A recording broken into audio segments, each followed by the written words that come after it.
सुरू आहे। लक्षवेधी क्रमांक 4 महोदय, लक्षवेधी क्रमांक 4 केल्याप्रमाणे सन्मान्य अध्यक्ष महोदय, राज्यामध्ये प्रार्थना स्थळांवरती असलेले भोंगे ह्या विषयाच्या संदर्भामध्ये मी आज लक्षवेधी मांडलेली आहे। शासनाच्या माध्यमातून जे उत्तर देण्यात आलेलं आहे ते काही समाधानकारक नाहीये। सन्मान्य अध्यक्ष महोदय, आज सर्व प्रार्थना स्थळांवरून मशिदीवरून अजानच्या वेळेस भोंगे लावले जातात। दिवसभरामध्ये 5 ते 7 वेळा हे भोंगे जे असतात हे लावले जातात।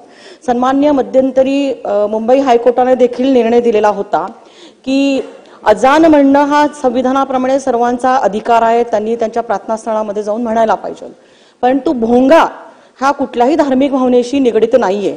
आणि त्यामुळे सन्माननीय अध्यक्ष महोदय, परिसरामध्ये राहणाऱ्या नागरिकांना म्हणजे कोणी आजारी असतं, कोणाच्या परीक्षा असतात, कोणी वयोवृद्ध असतं, कोणी रात्रपाळी करून आलेला असतं, अशा सर्वांना त्या भोंग्यांच्यामुळे ध्वनी प्रदूषणाच्यामुळे त्रास होतो।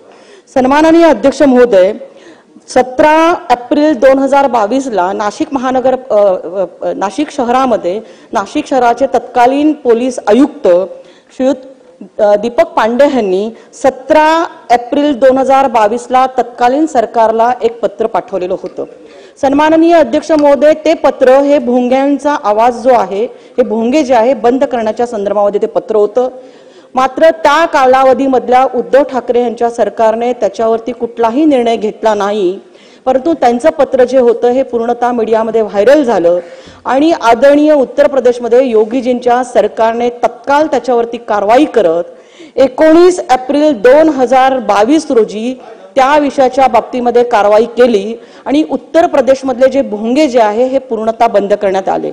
सन्माननीय अध्यक्ष महोदय, एखाद्या सणाच्या दिवशी आपण स्पेसिफिक परवानगी देऊन ह्या भोंगे जे असतील किंवा मंदिरात प्रार्थना स्थळावरती असतील ह्याला आपण परवानगी देऊ शकतो, पण रोजची दैनंदिन जी प्रार्थना असते दिवसभरामधून 6-6 वेळा त्याच्यावरती भोंग्यावरून ही अजान म्हटली जाते। सन्मान्य अध्यक्ष महोदय, माझा स्पेसिफिक प्रश्न आहे माननीय राज्याचे मुख्यमंत्री महोदयांना की सदर विषयाच्या बाबतीमध्ये तत्काळ सरकार उत्तर प्रदेशच्या सरकारच्या प्रमाणे कारवाई करून हे भोंगे जे आहे हे बंद करणार का? माननीय हायकोर्टाने SOP दिलेली आहे, परंतु सरकारचं काम आहे, सरकार त्याच्या पलीकडे जाऊन हे विधिमंडळ हे कायदेमंडळ आहे आणि त्यामुळे सरकार तात्काळ हे भोंगे उद्यापासून बंद करणार का? आणि दुसरा प्रश्न सन्माननीय अध्यक्ष महोदय माझा स्पेसिफिक आहे की उत्तरामध्ये म्हटलेलं आहे की ह्या सगळ्या गाईडलाईन प्रमाणे कारवाई चालू आहे। सन्माननीय अध्यक्ष महोदय, अशी कारवाई आज राज्यामध्ये कुठेही चालू नाहीये। ज्या पोलीस स्टेशनच्या हद्दीमध्ये अशा प्रार्थना स्थळावरून जे भोंगे लावले जातील त्या PIवरती ह्याची जबाबदारी फिक्स करून सरकार अशा PIच्या बाबतीमध्ये जर नागरिकांमधनं तक्रार आपल्याला प्राप्त झाल्यास त्यांच्यावरती तत्काळ कारवाई करणार का? आणि हे भोंगे उद्यापासून बंद होतील का? थांबा, होऊ दे सीएम साहेबांचं। अध्यक्ष महोदय, हे भोंगे तर आपण बंद करू, पण सकाळी 9च्या भोंग्याचं काय करायचं?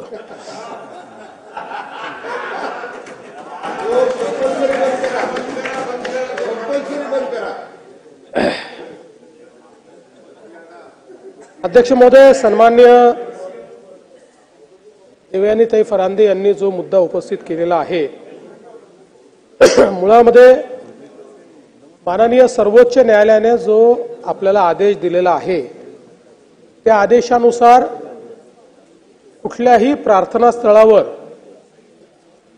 जे काही भोंगे आहेत त्या भोंग्यांची परवानगी घेतली पाहिजे। हे भोंगे रात्री 10 वाजेपासून सकाळी 6 वाजेपर्यंत बंद असले पाहिजेत। सकाळी 6 ते रात्री 10 या कालावधीत दिवसा 55 डेसिबल आणि रात्री 45 डेसिबल आवाजाची मर्यादा असली पाहिजे, त्यापेक्षा अधिक मर्यादा त्याची असू नये। अशा प्रकारचे काही निर्देश आपल्याला देण्यात आलेले आहेत आणि या संदर्भात कायद्यानुसार जर त्या ठिकाणी अधिक डेसिबल ने एखादा भोंगा वाजत असेल तर त्याचे अधिकार हे महाराष्ट्र प्रदूषण नियंत्रण मंडळाला केंद्रीय कायद्याने दिले आहेत। त्यानुसार पोलिसांनी कॉग्निझन्स घेऊन त्यांना कळवायचं आहे आणि त्यांनी त्या संदर्भातलं जे काही पुढची कारवाई आरोपपत्र आहे किंवा कोर्टात केस टाकायची ती त्यांनी करावी, अशा प्रकारची आता कायद्याची परिस्थिती आहे. मुळामध्ये हे जरी खरं असलं तरी ज्या प्रकारे या सगळ्या गोष्टीचा अवलंब झाला पाहिजे हा होताना आपल्याला पाहायला मिळत नाही. आणि म्हणून ज्या सूचना आम्ही या ठिकाणी निर्गमित करतो आहोत त्याच्यामध्ये कोणालाही सरसकट या ठिकाणी भोंग्यांची परवानगी देण्यात येणार नाही. ती निश्चित कालावधी करताच देण्यात येईल आणि त्या कालावधीनंतर त्यांना पुन्हा पाहिजे असेल तर त्यांनी पोलीसकडनं येऊन त्या भोंग्याची परवानगी पुन्हा तिथे घेतली पाहिजे. दुसरं, ज्या ठिकाणी उल्लंघन होईल 55 डेसिबल आणि 45 डेसिबलचं त्यांना पुन्हा परवानगी देण्यात येणार नाही. त्यांच्या जे काही भोंगे असतील त्याची जप्ती केली जाईल आणि या संदर्भात ताईंनी जी मागणी केलेली आहे त्या मागणीनुसार याचं तंतोतंत पालन होतं आहे की नाही याची जबाबदारी संबंधित पीआयची असेल. पीआयनी प्रत्येक प्रार्थना स्थळात जाऊन हे चेक केलं पाहिजे की भोंग्याची परवानगी घेतली आहे की नाही. आणि सगळ्यांना आपण मीटर दिलेला आहे, ज्या मीटरवर डेसिबल मोजता येतं ते प्रत्येक पोलीस स्टेशनला अवेलेबल आहे.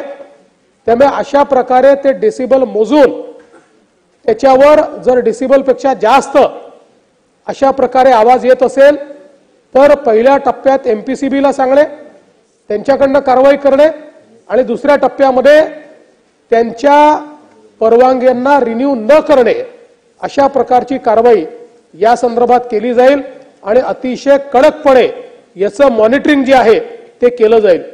एक अजून गोष्ट याच्यामध्ये आहे की आत्ता एक प्रकारे या कायद्यामध्ये पोलीस हे टूथलेस आहे, कारण ही सगळी कारवाई केंद्रीय कायद्यानुसार एमपीसीबीला करायची आहे. त्यामुळे त्याचे जे नियम आहेत त्या नियमांमध्येही काही बदल करणं अपेक्षित आहे.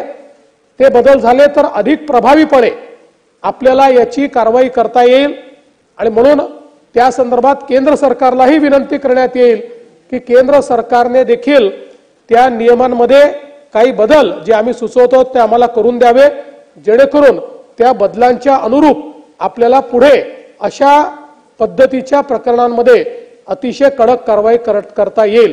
त्यामुळे आता या संदर्भात याचं तंतोतंत पालन केलं पाहिजे. ही जबाबदारी संबंधित पीआयची असेल, त्यांनी ते केलं नाही तर त्यांच्यावर कारवाई होईल.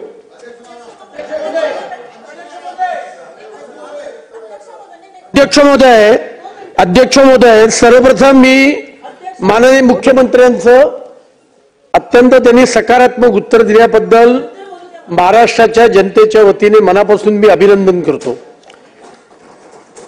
या उत्तरामध्ये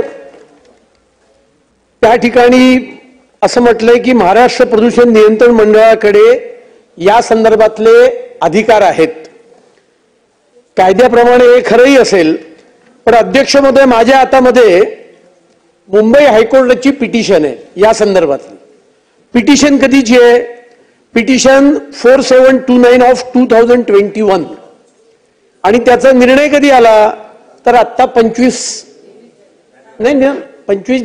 जानेवारी 2025 ला हा निर्णय आलेला आहे. पिटिशन कोणी केली? जागो Nehru Nagar resident welfare association आणि the Shivsrushti cooperative housing society. Petition कशा करताय? या भागामध्ये अनेक मशिदींवर रात्रंदिवस त्या ठिकाणी भोंगे वाजतात. अजानच्या नावाखाली मोठमोठ्या याने लाऊडस्पीकर लावले जातात आणि या ठिकाणी हायकोर्टाने ही पिटिशन 25 साली 23 जानेवारीला डिस्पोज ऑफ केली आणि त्याच्यामध्ये स्पष्ट म्हटलंय, on a subsequent occasion complaint received against the same offender the police to impose fine under section 136 of Maharashtra police act on the concern religious structure and may recover it from its trustees or manager and warn the trustees and manager with further stricter action in case of receipt of complaints in future. आणि त्यामुळे मुंबई हायकोर्टाने आपल्याला हा स्पष्ट आदेश या ठिकाणी दिलेला आहे आणि त्यामुळे माझी आपल्या माध्यमातून माननीय गृहमंत्र्यांना माननीय मुख्यमंत्र्यांना आता दोनच प्रश्न आहेत की त्यांनी सकारात्मक उत्तर दिलेलं आहे, पण मुंबई उच्च न्यायालयाचा या निर्णयाचा उपयोग करत, कारण उत्तरामध्ये 16च्या निर्णयाचा उल्लेख आहे, त्याच्या आधीच्या निर्णयाचा उल्लेख आहे, पण हा जो लेटेस्ट निर्णय आहे त्याचा उल्लेख नाहीये. त्यामुळे या निर्णयाचा उपयोग करत या सगळ्यांवर कठोर कारवाई करणार का आणि याचा एक कालबद्ध कार्यक्रम मुंबई पोलिसांना विशेषतः आखून सरकार देणार का, असे माझे दोन स्पेसिफिक प्रश्न आहेत. अतुलजींनी सांगितलं ती वस्तुस्थिती आहे, त्याचा उल्लेख अतुलजी आपण उत्तरात देखील केला आहे. आपण बघा, जर उत्तरामध्ये आपण दुसऱ्या पानावर पहिली ओळ बघितली तर माननीय उच्च न्यायालय मुंबई यांच्या दिनांक 23/1/2025 आदेशान्वये ध्वनी प्रदूषण करणाऱ्यांविरुद्ध कारवाई करण्याचे निर्देश दिले आहेत. त्यामुळे आपण जे सांगितलं निश्चितपणे त्यानुसार हा जो काही मुंबई उच्च न्यायालयाने आपल्याला त्या निमित्ताने निर्देश दिलेला आहे तशा पद्धतीनं त्यांच्यावर कारवाई करण्यात येईल. आपला जो मुंबई पोलीस अधिनियम आहे त्याच्या अंतर्गत त्यांच्यावर फाईन देखील करण्यात येईल आणि जर ती फाईन भरली नाही तर त्या पद्धतीने ती रिकव्हर देखील करण्यात येईल. पण त्याच्या पलीकडे जाऊन मी सांगतोय की आता अशा प्रकारे परवानगी घेतली आहे की नाही, परवानगी घेतली असेल आणि उल्लंघन केलं असेल तर ती परवानगी रद्द करणे आणि मग रद्द केली की त्यांना ते लावता येणार नाही, हे एन्फोर्सच आपण करायचं ठरवलेलं आहे आणि त्याची जबाबदारी देखील पीआयवर टाकणार आहोत.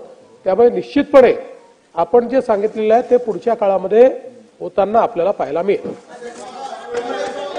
समाधानकारक उत्तर आहे. आता आपण पुढे जाणार आहोत.